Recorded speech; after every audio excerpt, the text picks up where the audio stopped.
இன்னொன்னு சொல்றார், 8000 கூப்பன் கொடுக்குறாளாம். நீ ஒரு திட்டத்தை அறிவிச்சா உங்க குடும்பத்துக்கு நன்மை கிடைக்க வேண்டும் என்ற திட்டத்தை அறிவிப்ப. நாம அதிமுக ஆட்சிக்கு வந்தா குடும்ப அட்டையில் இருக்கின்ற அந்த குடும்ப தலைவருடைய பெயர்ல வங்கியில 10,000 உதவித்தொகை வழங்கப்படும் அறிவிச்சோம். நேரடியாக அந்த குடும்பத்துக்கு வங்கி கணக்கு போகணும். ஸ்டாலின் என்ன அறிவிக்கிறாரு? கூப்பன் கொடுக்குறாங்களா.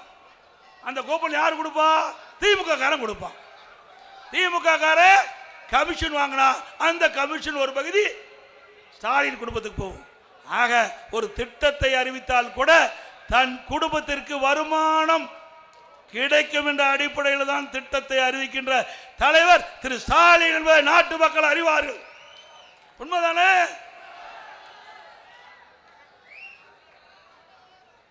இன்றைக்கு 8000 ரூபாய் அவர் ஆட்சிக்கு வர போறதில்ல, கொடுக்க போறதில்ல, அது ஒரு விஷயம்.